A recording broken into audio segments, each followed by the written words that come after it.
Cara, filho. Que bolão, garoto! Chegou, tá bom, chegou. É isso aí, filho. É, Cruz Azul, sinal da Cruz Azul o tempo inteiro. Bora, filho, pra cima do maligno. Ah, meu filho, não! Ah, Rascamunhão, pelo amor de Deus, cara! Porra, meu irmão! Tem titica na cabeça, filho. Vocês estão comendo cimento, é isso? Vocês estão comendo cimento, pô! Tá de sacanagem. Uma derramada atrás da outra, pô. Você não assiste o DVD desses caras, não, filho? Eles acham nas sobras? Pô, tá de sacanagem, filho. Pô, logo no pé de quem, cara? Logo no pé de quem? Desse endemoniado, filho. Desse arraspramunhão. Pô, tá de sacanagem, filho. 2 vezes? Ah, que isso, filho. Que isso. Aí não dá, filho. Aí não dá. Pra secar assim fica difícil. Puta merda, filho. Olha só, cara. Olha só. Parecia episódio do Chaves, filho. É o seu barriga tocando punhonho, que tocou pra Dona Florinda, que tocou pro mestre linguiça, que deu no pé do Chavinho. Tá de sacanagem, meu irmão, vocês? Fala, galera, vocês acompanharam aí o Alves Tricolor secando firmemente o Mengão aí, né? Mas não deu certo, o Mengão levou a melhor sobre o Cruz Azul, ganhou de 2-1. E estamos na próxima fase aí, na semifinal contra os Pirâmides do Egito aí, beleza? E passando dos Pirâmides do Egito, a gente vai enfrentar aí o PSG, os comedores de croissant sem recheio, certo? E agora a gente vai acompanhar aí um pouco da entrevista coletiva do Felipe Luiz, o que ele falou aí sobre o jogo, né? E sobre o próximo adversário aí, que é o Pirâmides do Egito. E, claro, né? O que ele falou sobre o Carrascal aí, sobre aquela jogada lá que ele tentou tirar a bola e acabou entregando no pé do jogador do Cruz Azul, que fez aquele golaço de fora da área, beleza? Então, ele também elogiou bastante o Arrascaeta, o autor dos 2 gols aí do jogo, né? E então a gente vai ver aí como que foi essa entrevista coletiva, mas antes da gente ir para a entrevista coletiva do Felipe Luiz, peço que você se inscreva aqui no canal, beleza? Deixa o seu like para fortalecer grandemente aí o canal, porque o canal está crescendo graças à ajuda de vocês, beleza? Então, bora pro vídeo aí sem enrolar. Bora ver o que o Felipe Luiz falou sobre o nosso Mengão. E os secadores aí, ó, continue secando porque sábado tem mais, viu? Mais a bola na segunda etapa. Queria que você trouxesse a sua análise pra gente do que você acha que foi a maior dificuldade no primeiro tempo, porque a sensação era que o time estava um pouco encaixotado ali. E depois, o que vocês ajustaram para que o Flamengo voltasse a ter a bola e conseguisse jogar melhor na segunda etapa? Obrigada. Bom, primeiro, a qualidade do adversário. É uma equipe com muita qualidade, uma equipe que tenta jogar. Como eu bem falei antes do jogo, na prévia aqui na coletiva, 2 times com uma proposta muito parecida, né? Eles arriscaram mais, até o ponto de que nos dá, entre aspas, um gol, pelo risco excessivo que eles correram na saída de bola, mas isso também trouxe com que eles rompessem a nossa pressão algumas vezes, isso nos empurrou para trás. A partir do gol, o nosso time deu um passo para trás no quesito da pressão, mas principalmente foi na fase de ofensiva, no momento de ter a bola, perdemos muitas bolas, escaparam domínios, escaparam bolas simples, isso fazia com que cada perda da posse da bola, eram 2, 3 minutos correndo atrás da bola. Isso matou nossos jogadores de ataque. E nosso time sofreu muito porque os 2 times, tanto o nosso como o do Cruz Azul, são times que estão acostumados a jogar e propor e defender com a bola no pé. A gente foi no segundo tempo alguns ajustes internos, táticos, a equipe se sentiu melhor, jogou melhor, e a partir daí nos encontramos no terreno onde nós nos sentimos confortáveis, né? Então dominamos o jogo, chegamos mais fácil na área do adversário, fizemos eles correrem atrás da bola. Isso facilitou todo o processo no segundo tempo, conseguimos o gol de forma merecida, tivemos outras chances. E me lembrou bastante até 2019, aquele jogo contra o Al-Hilal, o primeiro tempo muito difícil, até acabamos perdendo o primeiro tempo, e depois o segundo tempo muito bom, porque não é fácil vencer sempre. Cruz Azul também, vendo uma sequência de jogos, de momentos importantes na temporada, os 2 times mentalmente estavam se adaptando ainda ao que é a competição, e uma vitória que eu dou muito valor. Felipe Luiz, Fernando Valério de Barros, de Futebol. 2 perguntas. Primeiro, o cansaço físico pela longa temporada teve alguma influência no jogo de hoje? E a segunda, passada a barreira da estreia, as coisas ficam um pouco melhores? Obrigado. Se a gente poderia falar de cansaço físico se no segundo tempo o time caísse, foi ao contrário, o time correu muito. No segundo tempo a gente viu jogadores como Bruno Henrique, que tem 35 anos, continua atacando espaço, continua pressionando até o final do jogo. O time continuou tentando atacar e chegar na área do adversário até o final do jogo. Isso, a parte física, ao contrário, como eu falei também na prévia, eu vejo que nosso time está num grande momento físico. E esqueci a outra que você falou. Não, bom, cada jogo é um jogo. O que eu estou sentindo realmente, que os jogadores estão em adaptação, uma com o gramado, que é muito rápido, e a bola, principalmente, que a bola é muito lisa, e ela escapa muito, ela acelera muito, e os jogadores ainda estão em adaptação com essa bola. Vimos vários erros simples de domínio e de passe que os jogadores não estão acostumados a fazer.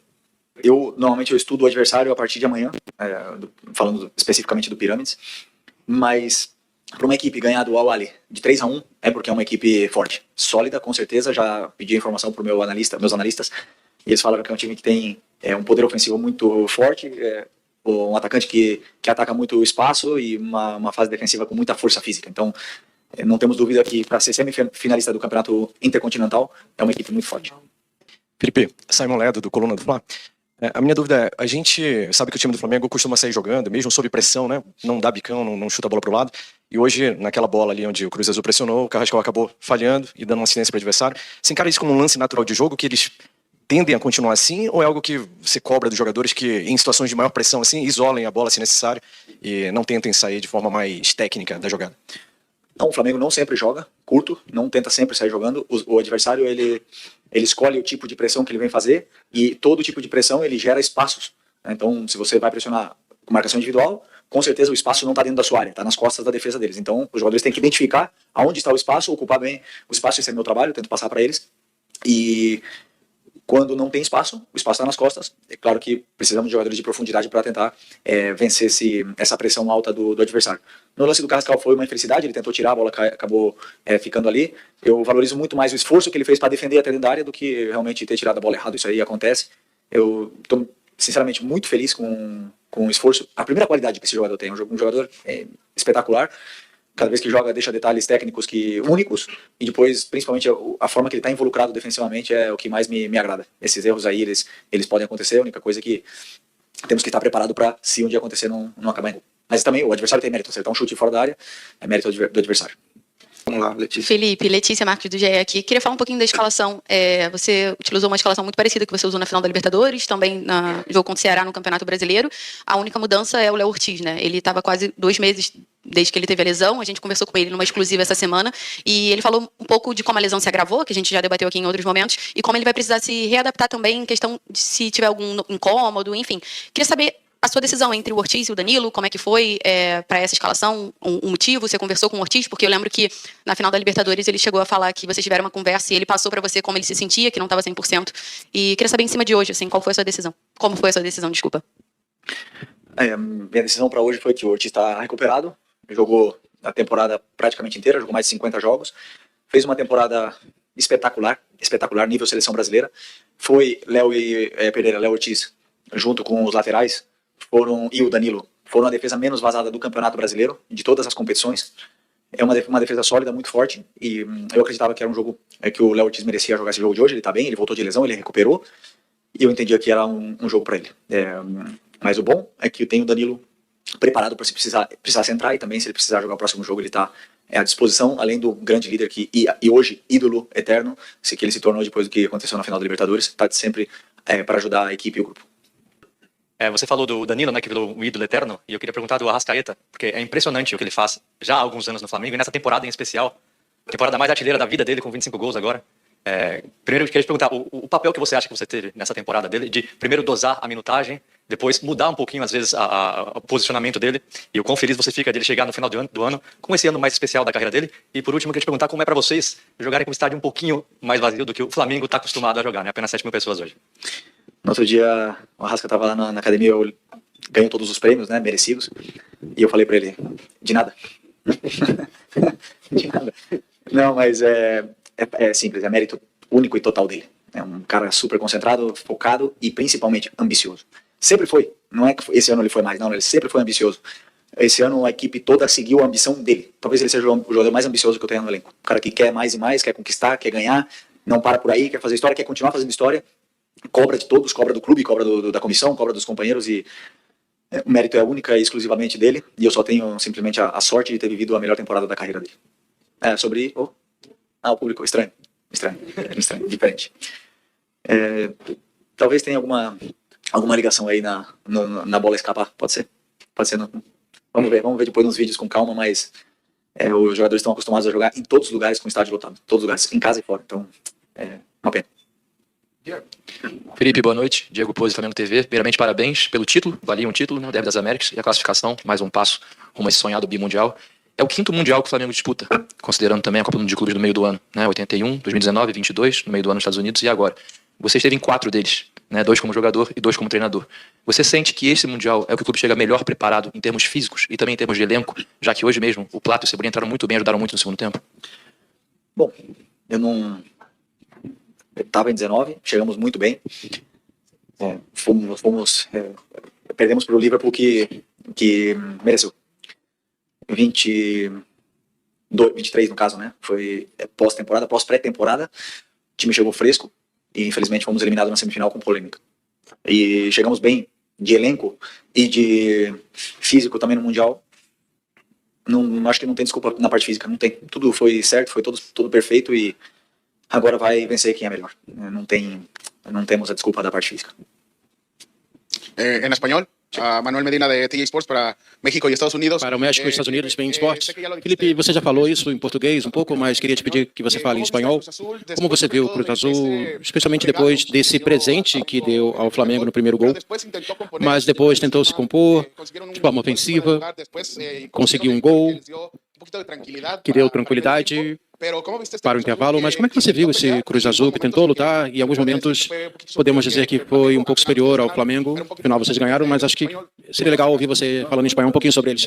Não tenho nenhum problema em dizer que no primeiro tempo o Cruz Azul foi muito superior a nós, em todas as fases do jogo, na fase defensiva, ofensiva, mas a verdade é que houve um planejamento ali com um risco alto. O Cruz Azul tentou jogar por todas as bolas, não jogou nenhuma bola com ligação direta, e isso foi perigoso pra gente também, porque havia um risco, mas quando a gente conseguiu sair da pressão, a gente jogava esse risco para eles. Eu senti que depois de ter saído o gol, a gente começou a chegar uns segundos tarde na bola, atrasado na bola. Não pressionamos do mesmo jeito e tínhamos um risco parecido com o que tinha o Cruz Azul. A bola não ficava nos nossos pés e acho que essa bola desse Mundial, ela é muito rápida, escapa mesmo, mas no final das contas não teve muita chance criadas por eles de maneira muito clara, e a sensação é que em algum momento quando a gente encaixasse a gente conseguiria melhorar. A gente fez alguns ajustes importantes, o time ficou mais cômodo, começou a jogar, começou a correr e fazer correr o Cruz Azul. Eles não estão acostumados a fazer isso, especialmente os atacantes, e com isso a gente ficou mais cômodo, de uma maneira mais confortável, e ganhamos o jogo de uma maneira justa. Aqui atrás, Sidão Marinho da Litoral News. Nesse novo formato desse Intercontinental do fim do ano, o Sul-Americano tem que disputar um jogo a mais. E agora o compromisso é contra o Pirâmides, que jogou ontem, até preservou alguns jogadores, e o Flamengo jogou hoje. Qual é o desafio? Diferente da partida de hoje, você teve 4 dias para se preparar em treinos, né? Teve até dias a mais para descanso, e agora vai ter só 2 treinamentos, 2 sessões de treino. Qual o principal desafio na sua visão de encarar uma equipe que teoricamente vem mais descansada e um Flamengo tendo que se recuperar muito rápido para esse jogo? Obrigado. Bom, desafios, todos os jogos, né, nos geram desafios e dificuldades. É verdade que agora são só 3 dias, portanto, alguns jogadores pode ser que não acabem de fazer uma recuperação completa, mas o sacrifício tem que ser feito. E vamos escolher os jogadores que a gente acredita que estão em melhores condições para poder vencer o Pirâmides, porque não tenho dúvida que, como estão na semifinal do Mundial, é um time qualificado e se ganhou do Al-Ahly, que é uma grande equipe do futebol árabe, não tenho dúvida que vai ser muito, muito complicado. Mas o desafio é o que viemos passando pela temporada. Estamos muito acostumados a ter 2 dias para preparar o jogo e os nossos adversários uma semana cheia. Então, vamos afrontar com orgulho e privilégio de poder estar na semifinal desse campeonato tão difícil de ter a oportunidade de disputar. Felipe, aqui, Beltrão da Casa TV, prazer falar com você, parabéns pela vitória e mais um título, né? Felipe, queria aproveitar e queria que você falasse um pouquinho sobre o Plata, né? Porque esses últimos meses, né? Quer dizer, o último mês principalmente, ele teve 2 expulsões decisivas, a torcida ficou um pouco no pé dele. Você veio falar em coletivas também que passava todos os panos para ele, e hoje ele foi um dos caras que ajudou o Flamengo a mudar a cara do jogo, né? Principalmente depois da entrada dele, o Flamengo melhorou muito. Então eu queria saber primeiro, qual foi a orientação ao Plata que você passou no intervalo para ele entrar e ter entrado tão bem no jogo, e a importância de um jogador como esse no elenco do Flamengo. Muito obrigado. Que a orientação é interna, né? Não vou expor, mas é porque é uma estratégia do jogo, mas o Plata é um jogador que, na minha visão, faz tudo certo. Ele pode ter dias melhores, pode ter dias piores, mas ele faz tudo aquilo que a função dele pede fazer, já seja na direita, já seja na esquerda, já seja no ataque. É um jogador muito completo, na qual o treinador admira muito o seu futebol, e em alguns momentos o torcedor não aceita ou não gosta ou vaia, e paciência porque o treinador gosta dele. E se o treinador gosta dele, vão ver ele muitas vezes no campo, enquanto ele estiver fazendo tudo que ele vem fazendo, que é, primeiro, defender e se doar para a equipe da forma que ele faz sempre, e depois a qualidade que ele tem é muito grande, e a única coisa que ele precisa melhorar é finalizar mais, porque ele sabe fazer, e ele precisa recuperar essa confiança de finalizar no gol. Felipe, tudo bem? Boa noite. Gabriel Orfão, da revista Placar. Felipe, queria te perguntar mais especificamente sobre 2 jogadores que, ao menos na minha visão, foram os melhores do jogo junto do Arrascaeta, que foram o Eric e o Varela. Ambos que vêm tendo grandes atuações. O Varela, inclusive, no meu ponto de vista, também foi o melhor jogador da final da Libertadores. Como é que você enxerga esse jogo de hoje desses 2 jogadores? E se puder também, mandar um recado para a torcida do Flamengo que veio até aqui hoje. A gente sabe que o público foi baixo, porque é uma viagem cara, uma viagem cansativa. Há pouco tempo atrás teve a final da Libertadores, que também não é tão barato. Eu queria que você mandasse um recado para a torcida do Flamengo que veio aqui no Catar apoiar. Obrigado.